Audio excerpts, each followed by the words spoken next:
Então, quero convidar todos a abrir as suas Bíblias, Mateus capítulo 5. Eu já li no começo, mas eu vou ler novamente, para que depois fique salvo lá na mensagem. Mateus capítulo 5, versículo 13. Vós sois o sal da terra, e se o sal for insípido, com que se há de salgar? Para nada mais presta, senão para ser lançado fora e ser pisado pelos homens. Vós sois a luz do mundo. Não se pode esconder uma cidade edificada sobre um monte, nem se acende a candeia e se coloca debaixo do alqueire, mas no velador, e dá luz a todos que estão na casa. Assim resplandeça a vossa luz diante dos homens, para que vejam as vossas boas obras e glorifiquem o vosso Pai que está nos céus. Glória a Deus, irmãos, por essa palavra.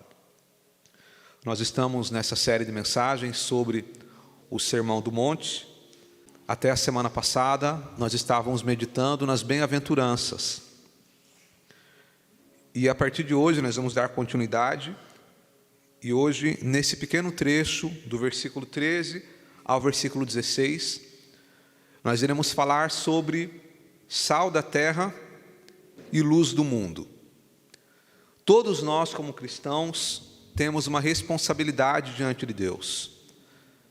A responsabilidade principal que nós temos aqui nessa terra é essa: ser sal e ser luz.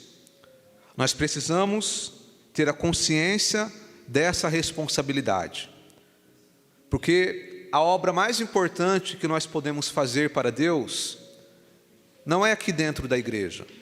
Embora congregar é bom, é maravilhoso, é importante, é bíblico, é saudável, mas tão importante quanto estar aqui é que da porta para fora nós sejamos sal e sejamos luz, porque Deus confiou a nós essa responsabilidade. Nas bem-aventuranças, o Senhor Jesus ele falou acerca do caráter do cristão, de como deve ser o comportamento do cristão. Mas a partir de agora, ele vai falar da nossa missão, da nossa responsabilidade, de como deve ser a nossa prática de vida para sermos verdadeiros discípulos de Jesus. E aqui ele fala do sal da terra e luz do mundo. E é isso que nós vamos entender nesta manhã. Em primeiro lugar, amados, sal da terra. O Senhor Jesus ele fala: vós sois o sal da terra. O sal, ele é um ingrediente, ele é um alimento, ele é algo que faz parte da nossa culinária, da nossa cozinha, do mundo inteiro. Você pode pegar o melhor ingrediente que for, mas se não tiver sal, perde a graça. Quantos aqui gostam de churrasco, irmão? Eu costumo falar que a pessoa que não gosta de churrasco não é digna de confiança. Brincadeira, irmão. Está aí o William, cadê o William? O William gosta, né? Então, você pode pegar, tá aí o William é churrasqueiro, bom. Então você pode pegar, irmão, a melhor picanha. Você pode ir lá e comprar uma virgínia, a melhor picanha, mais bonita, ou contrafilé, ou qualquer outra carne. Mas se você não colocar sal nela, fica sem graça, não fica, amados? Fica sem graça. Então, o sal é que dá o sabor para o alimento. O sal é que dá força para o alimento. O sal, ele realça o sabor do alimento. E quando o sal não tem sabor, ele não serve para nada. É óbvio que nós aqui não sabemos o que é isso, comprar um sal sem sabor, porque a gente vai lá no mercado e compra o sal lá refinado, bonitinho. Mas naquela época, eles não tinham a tecnologia que tem hoje. Então era assim comum que muitas vezes o sal perdesse o seu sabor, porque de repente tinha alguma substância nele, alguma impureza, e ele perdia o seu sabor. E uma vez que o sal, cuja a principal responsabilidade dele é temperar, ele nasceu para isso, Deus fez ele para isso, e ele não consegue cumprir essa função, Jesus vai dizer o quê? Vós sois o sal da terra, e se o sal for insípido, com que há de salgar? Para nada mais presta. Então o sal, que é feito para temperar, se ele não tempera, ele perde a sua função. E aí então, a única finalidade dele é ser jogado fora. eles colocavam nas estradas, de repente em época fria, enfim, tinham outras finalidades, mas a principal função dele, ele não estava cumprindo. Não é diferente nas nossas vidas. Jesus disse que nós somos o sal da terra.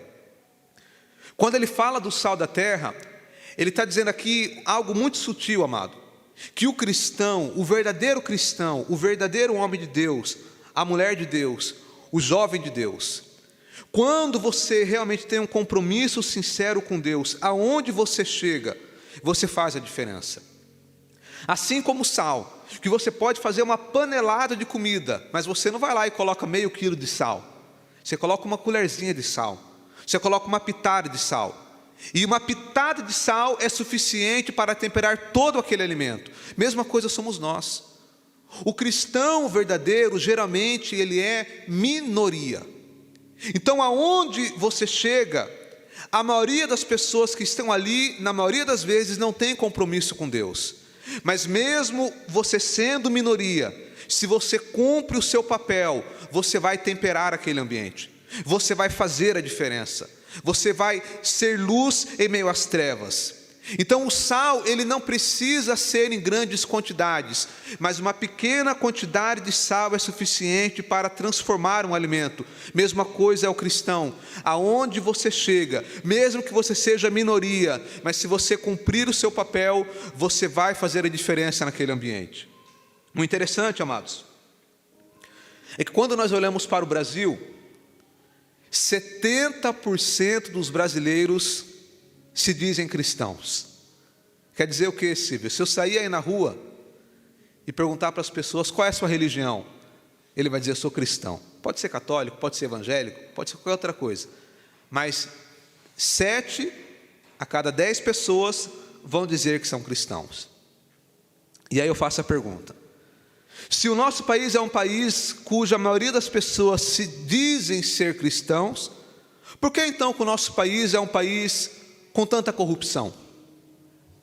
Por que então que o nosso país é um país com tanta desigualdade social? Por que então que o nosso país é um país onde as prisões estão cheias? Por que então que o nosso país é o país do carnaval?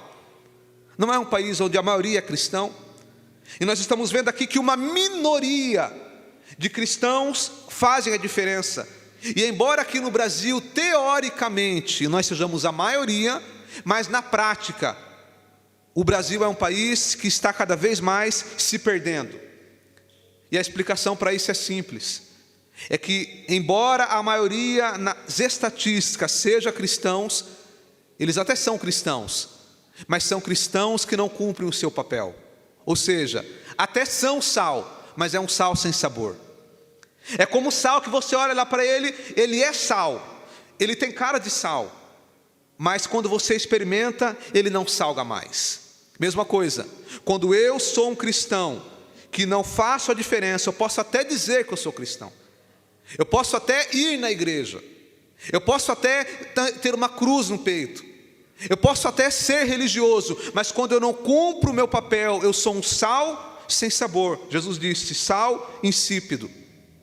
Ou seja, por que no país onde a maioria são cristãos, as prisões estão cheias?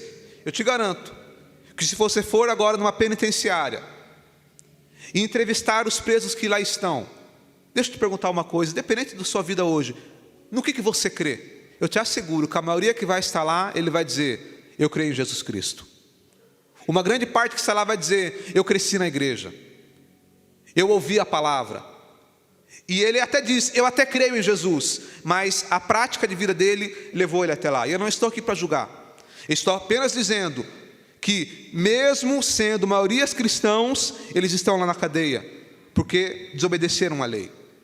Quando a gente fala de corrupção, por que no país onde a maioria é cristão, se você olha lá na Câmara dos Vereadores, no Senado, tem uma bancada enorme lá de cristãos, de evangélicos, de católicos. Mas por que tem tanta corrupção? Sabe por quê? Porque quando você vai averiguar um escândalo de corrupção, lá no meio tem cristãos envolvidos. É assim ou não é, amado? Alguns anos atrás teve um grande escândalo de corrupção no Brasil, aonde um dos deputados que chefiavam o escândalo, que era o cabeça do escândalo, era evangélico. Inclusive na campanha dele, oraram por ele na igreja, fizeram campanha, e aí aconteceu o escândalo. Mas ele, se ele fosse verdadeiramente um cristão verdadeiro, ao invés de ele contribuir para a corrupção, ele seria um impedimento para a corrupção. Lá naquele contexto onde ele estava, ele iria temperar aquele lugar, ele iria fazer a diferença, mas não, ele foi junto. Quando nós olhamos para o carnaval, o país do carnaval, e eu falo do carnaval, mas falo de várias outras festas que tem no Brasil e que aglomeram-se milhares de pessoas. E aí você fala, mas como que pode? É simples, se você for lá no carnaval, não estou falando para você ir, mas se você for lá e perguntar para as pessoas qual é a sua religião, muitos vão dizer, eu sou cristão. Mas por que que ele, sendo cristão, ele está lá no meio? Porque é um sal sem sabor. Eu estou dando esses exemplos, mas eu poderia dar vários outros, de práticas que muitas vezes as pessoas têm, que nós temos, e que não são condizentes com a prática de vida de um cristão verdadeiro. Então o que eu estou dizendo aqui, irmãos, é que quando nós entendemos o que é ser sal, nós vamos entender que não adianta apenas eu dizer que sou cristão, não adianta apenas eu cantar hinos, eu vir à igreja. Mais importante que isso é eu dar um bom testemunho aonde eu for, é nós fazermos a diferença. É isso que Jesus espera de nós. O cristão que não cumpre o seu propósito, ele não tem propósito. É por isso que Jesus disse que não serve para mais nada, a não ser para ser pisado pelos homens. Que expressão forte, pisado pelos homens. Então nós temos que entender que o sal em pequenas quantidades, ele faz diferença. Outra finalidade do sal, amado, era preservar os alimentos. Naquela época eles não tinham geladeira. Então o sal cumpria esse papel, preservar o alimento. O sal impedia que o alimento apodrecesse. Mesma coisa somos nós. Quando nós olhamos para esse mundo, nós vemos como o mundo está cada vez mais se perdendo no pecado. E eu te asseguro que o dia que a igreja não estiver mais aqui, vai piorar ainda mais. Rapidamente vai piorar, porque a igreja, o verdadeiro cristão, o homem de Deus, a mulher de Deus, é o freio moral da sociedade. A sociedade só não piora mais, porque existem homens e mulheres que ainda fazem a diferença, que embora sejam a minoria, mas fazem a diferença. Eu dei exemplos aqui da corrupção, mas eu até asseguro que, e eu acredito que ainda existam homens e mulheres honestas dentro da política, porque se não existisse, estaria ainda pior. Homens e mulheres de caráter, e eu falo isso em todos os contextos da sociedade.